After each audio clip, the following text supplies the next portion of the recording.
So on Friday, I posted a video. I was talking about me rolling with a CrossFitter, and I was talking about my face slimming down because, I'm getting a little bit lighter. And one of you guys said, your beard is as bushy as ever, though. Well, I got my hair cut now, and it's all trimmed up. Anyway, on to the video. The video today is kind of half and half about jiu-jitsu and something else because obviously it's Sunday. So Sunday is kind of my day where I can talk with you guys about just whatever questions come in that may not necessarily be specifically jiu-jitsu related. And today's question is more about confidence. So got a question from a young guy who was like many of us, got picked on when he was a kid. He was bullied and all that stuff. And then he started listening to the Joe Rogan podcast, and he started listening to Jocko, and he was listening to them talk about all the benefits and all the positive virtues that jiu-jitsu can build, right? Like self-reliance and confidence and physical confidence and all this stuff. So he's like, I want to do this. So 2 years ago, he got into jiu-jitsu and he started training, and it's gone really well. And he says that right now, as a person, when he is on the mat, he's a confident dude. He's a confident person. He's sure of himself. He's good at it, loves it.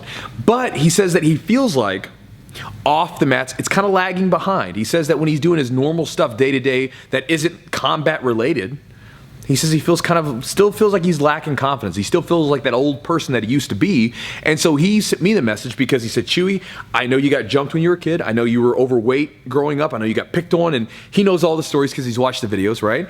And he said, I know you dealt with confidence issues, but you look like a confident guy now. You look like you got something going on.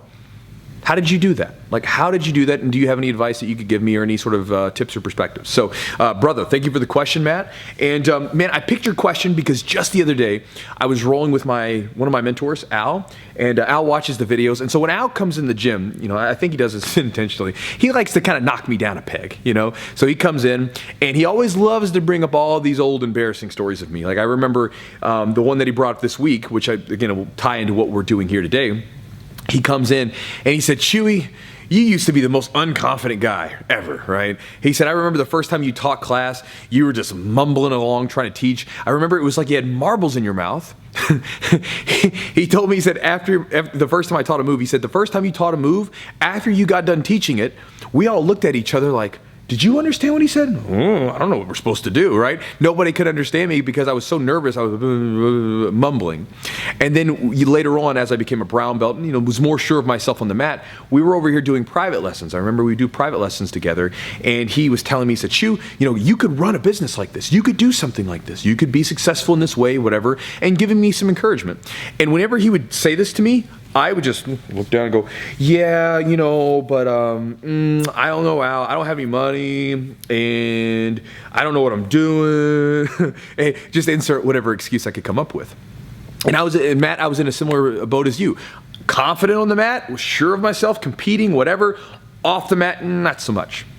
And this was because when you're doing jiu-jitsu and you're doing combat sports and MMA and all the stuff that I was doing, you're forced to be aware of what is, rather than being obsessed with what used to be and what ifs, right? So what I mean by this is in your day-to-day life, it's very easy to avoid challenges, to avoid struggles and stress, and you can just kind of get by, and you can kind of stay in the what used to be and the what ifs, and you don't have to be what is. You don't have to be there. But when you're rolling, you have to. You have to be challenged, because when you're challenged, it's where you really figure out what you're made of, right? So when I was doing jiu-jitsu and all this stuff, even though I might be nervous, and I might be going, well, what if this happens? And what if that happens, right? Trying to talk myself out of it. I signed up on the tournament. I signed up for the MMA fight. And once I'm in the fight, once I'm in the match or whatever it was, I had to go. And I couldn't think about what ifs. I was just in the moment. I had to see what I was made of. And even then, a lot of times I would go into these fights or these matches with old baggage thinking about who I used to be. But then once I would go out there and compete, I would figure out who I am right now. And a lot of times who I was and who I am right now is way more capable than I even thought. I remember this has happened multiple times. I've got off the mat, like literally, and go, who was that guy out there talking about myself? Like, I didn't even know I had that in me. Whoa, that was cool, right? Like beating guys that I thought were gonna like beat the crap out of me, and then I beat them. It was like, whoa, there was way more in me than I thought there was. So around the time when my mother passed away, I kind of came to this realization, kind of smacked me in the face. That was a pretty good smack. I think I made a little noise there. I got smacked in the face with the fact that I'm going to die, right? I'm going to die when I get older. And obviously we all know this, but when someone like my mom, it was so hard to wrap my head around the fact that she passed. And so when that happened, it was kind of a wake-up call like, hey bro, you're going to die and you need to stop being all nervousy about all this stuff and you need to do all the things that you want to do because you're here for a limited time. And so when that happened, I started basically just writing in my journal all the stuff that I wanted to do, all the things that I wanted to do that maybe I was nervous about.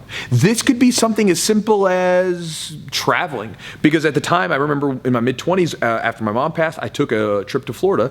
And I remember going down there and scheduling the flights and all the logistical stuff, the rental cars, the hotels, and all of this different stuff. That whole process made me a nervous wreck at first. But what happened was I went down there, had a blast, and realized I can travel wherever I want to. I'm very capable. And I started traveling more often because, again, I was emboldened by it.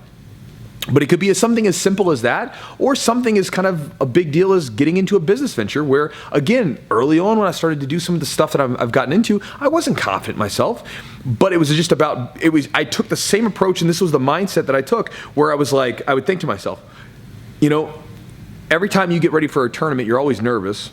Every time you've done an MMA fight, you're always nervous and you never really feel quite sure of yourself, but you do it anyway. You end up better off than you ever thought, and it usually works out all right. So just jump in, right? And that's kind of what happened.